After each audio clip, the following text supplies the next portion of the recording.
L'ange du Seigneur annonça à Marie. Et elle conçut du Saint-Esprit. Réjouis-toi, Marie, comblée de grâce, le Seigneur est avec toi. Tu es bénie entre toutes les femmes, et Jésus, le fruit de tes entrailles, est béni. Sainte Marie, Mère de Dieu, priez pour nous pécheurs, maintenant et à l'heure de notre mort. Amen. Voici la servante du Seigneur. Qu'il me soit fait selon ta parole. Réjouis-toi, Marie, comblée de grâce, le Seigneur est avec toi. Tu es bénie entre toutes les femmes, et Jésus, le fruit de tes entrailles, est béni. Sainte Marie, Mère de Dieu, priez pour nous pécheurs, maintenant et à l'heure de notre mort. Amen. Et le Verbe s'est fait chair. Et il a habité parmi nous. Réjouis-toi, Marie, comblée de grâce, le Seigneur est avec toi. Tu es bénie entre toutes les femmes, et Jésus, le fruit de tes entrailles, est béni. Sainte Marie, Mère de Dieu, priez pour nous pécheurs, maintenant et à l'heure de notre mort. Amen. Prie pour nous, Sainte Mère de Dieu, afin que nous devenions dignes des promesses de Jésus-Christ. Que ta grâce, Seigneur, se répande dans nos cœurs. Par le message de l'ange, tu nous as fait connaître l'incarnation de ton Fils bien-aimé. Conduis-nous par sa passion et par sa croix, avec le secours de la Vierge Marie, jusqu'à la gloire de la résurrection, par Jésus le Christ, notre Seigneur. Amen.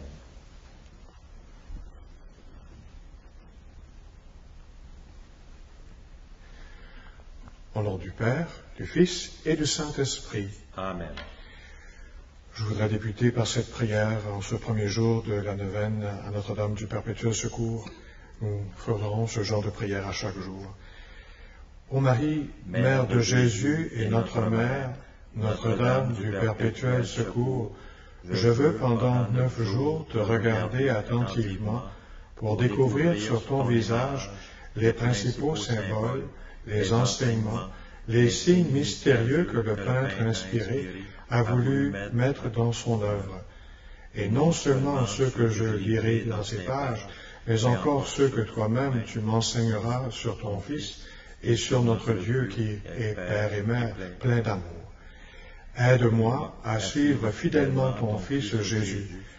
Ranime en mon esprit et en mon cœur la foi, l'espérance et l'amour, avec lesquels tu désires que te regarde et t'invoque, afin de raviver une confiance illimitée en ton secours. Amen. Je me présente, Mario Doyle, rédemptoriste. De ce week-end, au Nouveau-Brunswick, en ce temps de coronavirus, nous vous proposons cette prière et réflexion précédant la messe. Et au cours de cette neuvaine, j'aimerais à la fois vous présenter à nouveau l'icône de Notre-Dame du Perpétuel Secours, mais dans une perspective, la spiritualité de saint Alphonse de Liguori.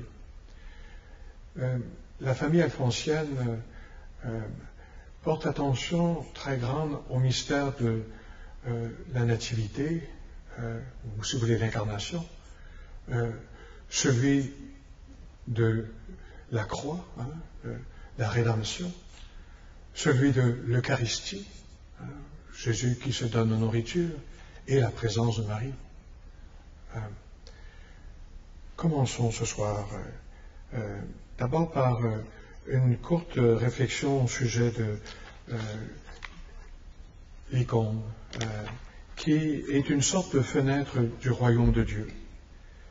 L'icône de Notre-Dame du Perpétuel Secours est une sorte de fenêtre vers le royaume de Dieu.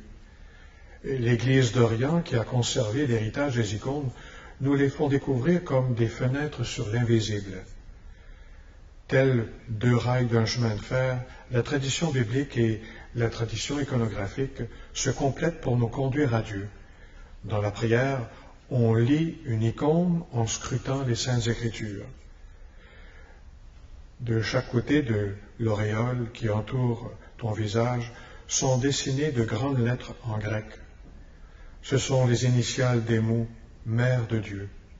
Et au-dessus des anges, on voit écrit leur nom. À gauche, l'ange Gabriel, ou plutôt Michel, et à droite, l'ange Gabriel.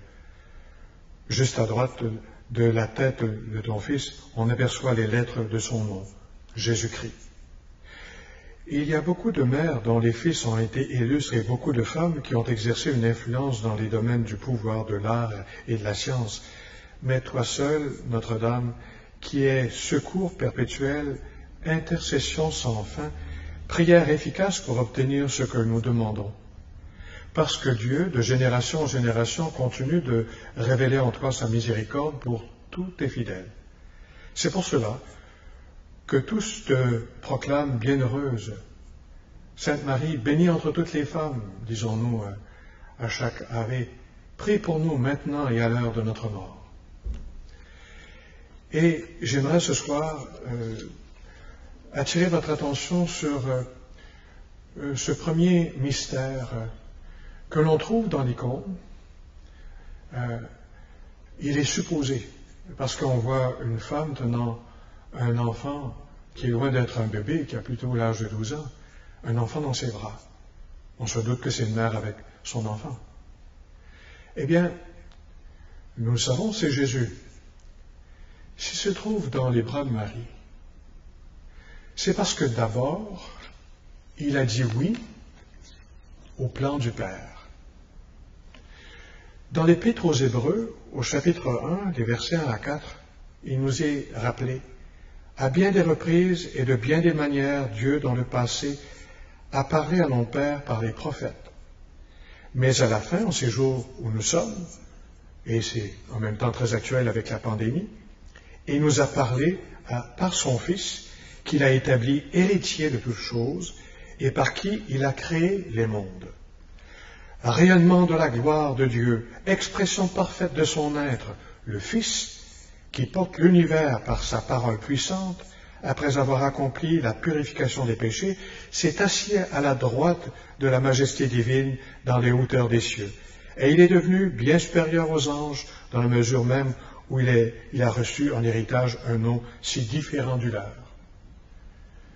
Je veux nous rappeler par l'Écriture que, avant d'être dans les bras de Marie, avant de naître d'elle, Jésus a dit oui à la volonté de son Père. Et la volonté du Père, ça a été de devenir un homme. Quand Dieu a eu ce consentement, après ça, il a pu faire son approche auprès de Marie. Veux-tu être la mère de mon fils? Une petite histoire pour nous mettre en situation. Pour nous rappeler qu'il faut commencer par le début. Trop souvent, les chrétiens présentent d'abord la croix. Mais c'est pas par là que ça commence. En voici une preuve dans la vie d'une famille. Je me souviens d'une grand-maman qui amenait sa petite-fille à l'église une première fois. C'est elle-même qui me raconte cette histoire. En entrant dans l'église paroissiale, grand-maman proposa à sa petite-fille de se signer, comme elle, en plongeant le bout de ses doigts de sa main droite dans le bénitier à l'entrée de l'église, près de la porte d'entrée. Une fois le geste accompli, grand-maman, amenant sa petite-fille près de l'autel, où se trouvait suspendu le grand crucifix avec Jésus les bras en croix. Et la petite-fille de regarder sa grand-maman et lui dire « Ton Jésus a-t-il toujours de la peine comme cela ?»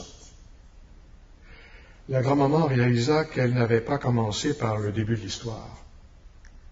Comme c'était le temps de Noël, elle décida d'amener sa petite fille à la crèche, non loin de l'autel, et elle lui raconta comment Marie, l'épouse de Joseph, avait accouché d'un bébé à Bethléem, en Judée, il y a plus de 2000 ans.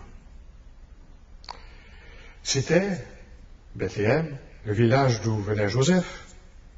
À l'époque, l'empereur avait obligé un recensement et Joseph avait dû quitter Nazareth avec Marie qui était déjà enceinte pour se rendre à une centaine de kilomètres au sud, à Dothan, jusqu'à Bethléem, le village natal de Joseph.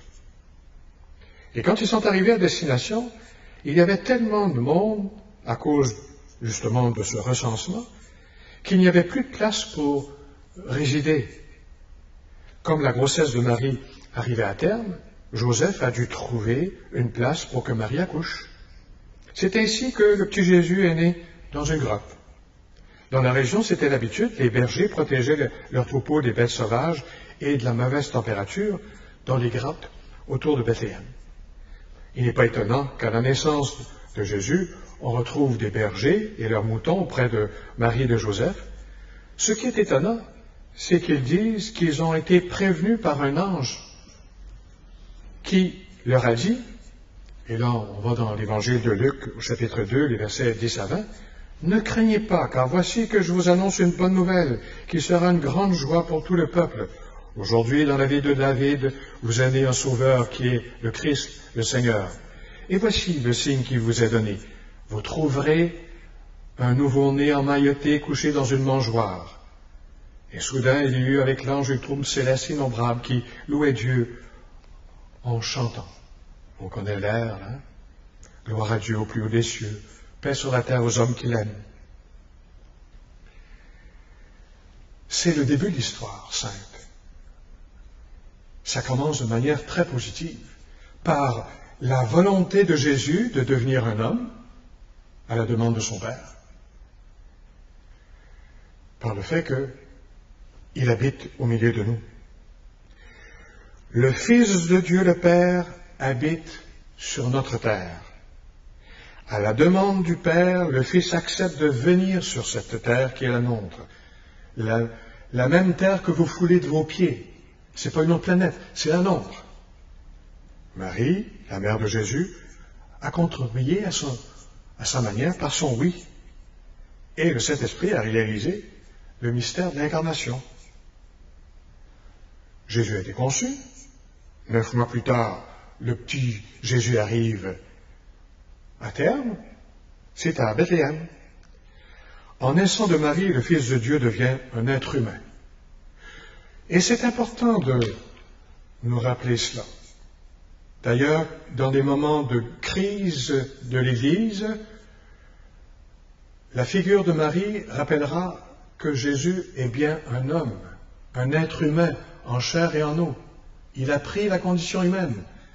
C'est pas un demi-dieu, c'est pas un extraterrestre, c'est pas un pur esprit, c'est un homme. Il est limité dans le temps et dans l'espace. En d'autres mots, comme tous les êtres humains, il naît un jour, on rappelle justement ce moment, et il va mourir un jour. Ça fait partie du plan. Il nous apparaît plus naturel de penser que la volonté de Dieu envers toute personne soit d'améliorer sa condition et d'avoir accès à une vie meilleure, pas de descendre dans l'échelle sociale, ou pire encore, d'être traité comme un malfaiteur dépouillé de tous ses droits, comme ça arrivera à Jésus. Pourtant, le psaume 8, « À voir ton ciel, ouvrage de tes doigts, la lune et les étoiles que tu fixas, qu'est-ce que l'homme pour que tu penses à lui? Le fils d'un homme que tu en prennes souci. Tu l'as voulu un peu moindre qu'un Dieu, le couronnant de gloire et d'honneur. Tu l'établis sur les œuvres de tes mains, tu mets toutes choses à ses pieds. » Jésus entre dans cette condition humaine. Il nous révèle sa gloire ainsi. Rappelons-nous cela. Le début de l'histoire, c'est en Dieu. Jésus dit oui à la volonté de son Père et devient l'enfant de Marie. Par voie de conséquence, puisque il naît de Marie, il est un homme. En lui se trouvent les deux natures, divine et humaine. Mais ne l'oublions pas, il a sa part de nature humaine. Il est l'un de nous. Si vous le voulez, prions avec la Mère de Dieu. Cette prière inspirée de Jean-Paul II, devant l'icône de Notre-Dame du Perpétuel Secours. J'ai fait une petite adaptation pour ce temps que nous vivons. Et avec Frère Benoît, nous la disons en votre nom.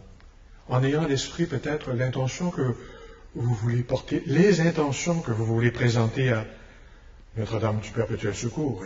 Et par elle, c'est Jésus, le Fils unique de Dieu. Donne-nous la joie en ce temps de pandémie, de nous engager dans une solidarité plus consciente et active avec les plus pauvres, en annonçant de manière nouvelle et efficace l'Évangile de ton Fils, fondement et sommet de toute convivialité humaine qui aspire à une paix vraie, juste et durable. Comme l'enfant Jésus que nous contemplons sur cette vénérable icône, nous voulons, nous aussi, serrer fortement ta main droite. Tu ne manques ni de pouvoir ni de bonté pour nous secourir en n'importe quelle difficulté et en toute situation. L'heure actuelle est ton heure. Viens donc à notre aide et sois, pour nous tous, refuge et espérance. Amen. Signe grandiose de notre espérance, nous te prions, ô Vierge du perpétuel secours, cette Mère du Rédempteur, en notre temps de pandémie, viens au secours de ton peuple qui désire se relever. Réjouis-toi, Marie, comblée de grâce, le Seigneur est avec toi. Tu es bénie entre toutes les femmes, et Jésus, le fruit de tes entrailles, est béni. Sainte Marie, Mère de Dieu, priez pour nous pécheurs, maintenant et à l'heure de notre mort. Amen. Réjouis-toi, Marie, comblée de grâce, le Seigneur est avec toi. Tu es bénie entre toutes les femmes, et Jésus, le fruit de tes entrailles, est béni. Sainte Marie, Mère de Dieu, priez pour nous pécheurs, maintenant et à l'heure de notre mort. Amen. Réjouis-toi, Marie, comblée de grâce, le Seigneur est avec toi. Tu es bénie entre toutes les femmes, et Jésus, le fruit de tes entrailles, est béni. Sainte Marie, Mère de Dieu, priez pour nous pécheurs, maintenant et à l'heure de notre mort. Amen.